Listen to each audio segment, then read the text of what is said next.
Estimados amigos, soy Héctor Edgardo Moreira. Tengo hoy para contarles una magnífica historia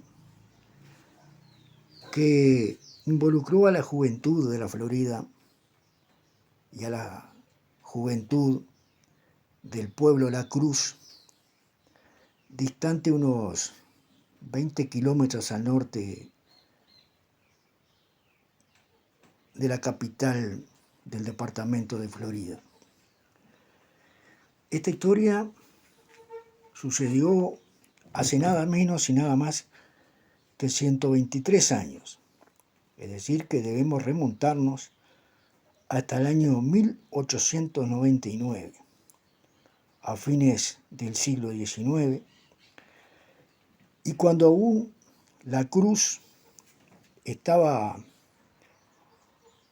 en boca de todo el mundo, ya que se había producido tiempo atrás, el 25 de septiembre de 1897, el desarme de las fuerzas revolucionarias de Aparicio Saravia al finalizar la revolución de 1897.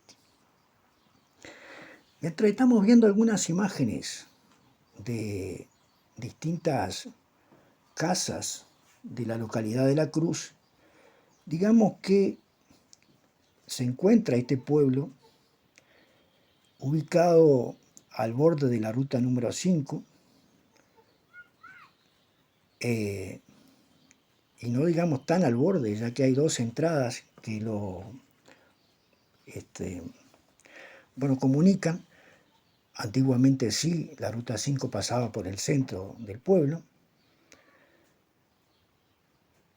Este pueblo fue declarado con esa condición por ley del 23 de octubre de 1929, ley número 8497. Su población es de aproximadamente 800 habitantes y tiene la particularidad de tener un monumento histórico. Me refiero a la estancia y bodega La Cruz, que el Poder Ejecutivo, a través del decreto número 526 de 2010, así lo declaró. Digamos que este pueblo es realmente atractivo, ya que es de los pocos del interior floridense que conserva las fachadas prácticamente como se veían en ese tiempo, es decir, a fines del siglo XIX, principios del siglo XX, y así en las décadas siguientes. En esta localidad también nació el maestro Julio Castro, maestro pedagogo que trascendió el tiempo y donde en su casa se encuentra la placa recordatoria que vamos a ver en las imágenes que estoy compartiendo, y el memorial que no hace mucho tiempo se inauguró en el pueblo. Como dije yo, no se habían acallado aún las voces del desarme que ponía fin a la revolución de 1897. Las mismas personas que contemplaron ese suceso histórico también fueron partícipe en parte de la historia memorable que voy a contarles a continuación. Una crónica de la época relata lo siguiente. El domingo tuvimos el placer de asistir a uno de esos paseos que dejan gratos recuerdos en el alma y hacen olvidar, siquiera momentáneamente, las diarias preocupaciones de la vida para transportarnos a un mundo mejor. Dos familias, Artucio y Avellana, habían tenido la idea de realizar un viaje a La Cruz. idea que fue acogida con indescriptible entusiasmo, pues la sola perspectiva de un día de campo era más que suficiente para sacar de sus casillas a un misántropo consumado, cuanto más al elemento joven, tan ávido de libertad y diversiones. El proyecto valientemente defendido por los muchachos hizo camino. La idea encontró propósitos entusiastas y como consecuencia, el domingo, a las 7 de la mañana, salían de Florida 3 carruajes ocupados completamente por las bellas turistas, sus familias y un grupo de jóvenes. Como en todo viaje que predomina el elemento joven, una atmósfera saturada de admiración y animación y de alegría rodeó los carruajes. El trayecto todo fue una sucesión interminable de manifestaciones de contento. Sonoras carcajadas, mezcladas con canciones deliciosas, con trozos poéticos declamados con entusiasmo. El aire del campo, la contemplación de la grandiosa obra de la naturaleza que se manifiesta en la cruz en todo su esplendor, vivificó, enardeció la sangre en las venas y predispuso el ánimo a la alegría y dio vuelos al pensamiento. Por eso se reía y se cantaba sin saber por qué. Al llegar el término del viaje, ya estaban allí Lázaro, Silva, Artucio, Santos, Barceló y Miguel Castro, que habían hecho el camino a caballo, y Paco Pérez, Eduardo Artucio, Ángel Silva y Fuster, que momentos antes llegaron en carruaje. El proyecto era pasar el día en el Monte de Pinos de la Sociedad Vitícola Uruguaya, pero debido a la inmensa cantidad de langostas que habían invadido el establecimiento, se hizo imposible permanecer allí y hubo que seguir hasta la estancia de don Pedro Castro, que también tenía un hermoso monte de sauces, el que fue galantemente cedido por este señor.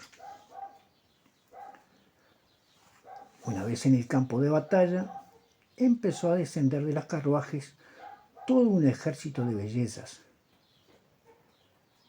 Camila y Carmen Avellana, Teresa, Inés e Isolina Artucio, María Riestra, Juana Rueda, Panchita Mir, Gervasia y Justa Caetano, Elvira Ferrari, y Dámasa y Eugenia Castro. Las acompañaban las señoras de Enciso, Riestra y Avellana, José María Artucio y don José Avellana, que dragoneaba de ser el jefe de la expedición. Las armas del combate las constituían innumerables cestos atestados de fiambres y dulces.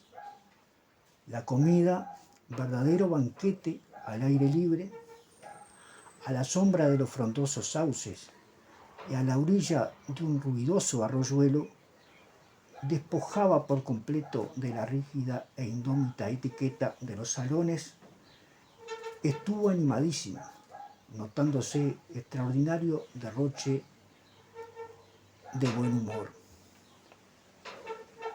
Poco después, terminada esta, llegaban al campamento jinetes en briosos corceles, los jóvenes César Vanelli, que llevaba a la grupa a Ignacio de Sierra, Augusto del Casuriaga, Héctor Gutiérrez, Roberto Camacho, Armando Tubino, José Lázaro y Leopoldo Artucio. Estos dos últimos, que se habían quedado rezagados en la cruz con el pretexto de no sabemos qué compromiso gastronómico con Vanelli y Gutiérrez. Con refuerzo tan formidable se organizó enseguida un paseo por el campo y un animado baile en el suntuoso salón que tenía por techo el ramaje de los sauces y la verde gramilla por alfombra. Más de un idilio de amor empezó en el campo al terminar por la noche en el baile que fue digno colorario del paseo. Cuando se aproximaba la hora del regreso, los jóvenes Vanelli, Barceló y Gutiérrez, confabulados ya con algunas señoritas, pretextando lo avanzado de la hora y el mal estado del camino a Florida, solicitaron de las señoras que quedaran esa noche en la cruz para marchar al día siguiente a primera hora. Las señoras resistieron con valor largo rato, cuando el jefe de la resistencia, el genial don José Avellana, se pasó al campo de los asaltantes, inclinando la victoria a su favor. A nuestro regreso en la cruz, encontramos ya preparada en la casa del señor Vanelli una suntuosa mesa para 40 cubiertos que se vio rodeada pocos instantes después por todos los presentes. Fue aquello, a pesar de ser improvisado, un banquete capaz de satisfacer al gastrónomo más exigente, pues el menú era inmejorable. La mesa, adornada con gusto, presentaba un golpe de vista espléndido, y como en todas partes donde el bello sexo lleva el atractivo de sus gracias, reinó allí la más franca alegría.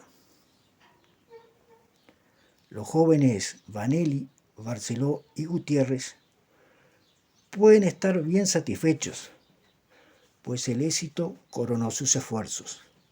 Ellos fueron los héroes de la jornada. Concluida la cena y después de un corto paseo por la población, mientras se daba la última mano a los preparativos, fuimos invitados a pasar al salón de baile, improvisado al efecto, con sencillez y buen gusto. Los ecos de la fiesta ya habían repercutido en Florida, propagando el entusiasmo en algunos jóvenes que, no temiendo para nada en cuenta la oscuridad de la noche ni lo avanzado de la hora, se pusieron en camino a la cruz a las 2:30 de la noche. Eran los jóvenes Dos Santos, Videgain, Uría, Ramírez y el profesor de mandolina, señor Cafaro, que fueron recibidos por los organizadores del baile con las más finas atenciones. La tertulia se prolongó sin que la animación decayera un solo instante, hasta que ya Febo, asomando su rubicunda faz de oriente, empezaba a teñir de púrpura y oro el horizonte, anunciando el despertar de la mañana con infinidad de armonías, con rumores de insectos y gorjeos de pájaros, que de esa hora deliciosa, la predilecta de la poesía, y recordándonos que ya era tiempo de pensar en el regreso a Florida. Además de las ya nombradas, estaban allí las simpáticas señoritas de Pijuán, Natalia Vanelli, Romeo y otras que no recordamos, así como los señores Vanelli y Pijuán. Para terminar, nos hacemos de un deber el manifestar nuestra íntima gratitud por los múltiples sentimientos de afecto y atención recibidas de Vanelli y Castro, así como muy especialmente a la juventud de la Cruz, que demostró una vez más su delicadeza exquisita y su entusiasmo sin límites, proporcionándonos momentos de placer, cuyo recuerdo resistirá siempre las ráfagas avasalladoras del olvido. Firma Turista. Fue publicado este relato o esta crónica realmente memorable en La Voz de Florida, periódico semanal del jueves 16 de marzo de 1899. Si el video fue de su agrado, los invito a suscribirse al canal Edgardo Moreira, La Macana Corazón del Mundo, dejar sus comentarios y compartir los videos. Nos vemos en una próxima entrega.